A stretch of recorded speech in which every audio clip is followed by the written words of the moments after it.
Chapter 19. The mark of your ignorance is the depth of your belief in injustice and tragedy. What the caterpillar calls the end of the world, the master calls a butterfly. The words in the handbook that day before were the only warning I had. 1 second there was the normal little crowd waiting to fly, his airplane taxiing in, stopping by them in a world of propeller wind, a casual good scene for me from the top wing of the fleet as I poured the gas into the tank. The next second, there was a sound like a tire exploding, and the crowd itself exploded and ran. The tire on the Traveler was untouched. The engine ticked over at idle as it had a moment before, but there was a foot-wide hole in the fabric under the pilot's cockpit, and Shimoda was pressed to the other side, head slammed down, his body still as a sudden death. It took a few thousandths of a second for me to realize that Donald Shimoda had been shot. Another to drop the gas can and jump off the top of the wing, running. It was like some movie script, some amateur-acted play. A man with a shotgun running away with everybody else. Close enough by me, I could have cut him with a saber. I remember now that I didn't care about him. I was not enraged or shocked or horrified. The only thing that mattered was to get to the cockpit of the Traveler as fast as I could and talk with my friend. It looked as if he had been hit by a bomb, the left half of his body all torn leather and cloth and meat and blood, a soggy mass of scarlet.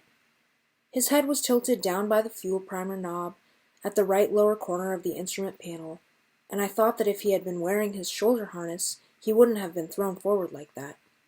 "John, are you okay?" Fool's words. He opened his eyes and smiled. His own blood was sprayed wet across his face. "Richard, what does it look like?" I was enormously relieved to hear him talk. If he could talk, he could think. He would be all right. "Well, if I didn't know better, buddy, I'd say you had a bit of a problem." He didn't move, except just his head in a little bit, and suddenly I was scared again, more by his stillness than by the mess and the blood. "I didn't think you had enemies." "I don't. That was a friend.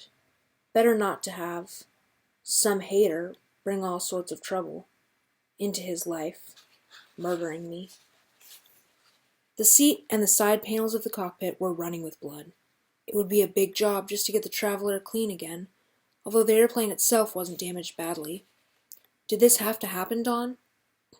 "No," he said faintly, barely breathing, "but I think I like the drama." "Well, let's get cracking. Heal yourself. With the crowd that's coming, we got lots of flying to do."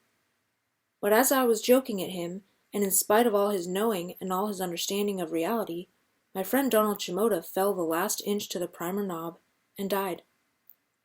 There was a roaring in my ears, the world tilted, and I slid down the side of the torn fuselage into the wet grass. It felt as if the weight of the handbook in my pocket toppled me to my side, and as I hit the ground it fell loose, wind slowly ruffling the pages. I picked it up listlessly. Is this how it ends, I thought? Is everything a master says just pretty words that can't save him from his first attack of some mad dog in the farmer's field? I had to read 3 times before I could believe these were the words on the page. Everything in this book may be wrong. The end.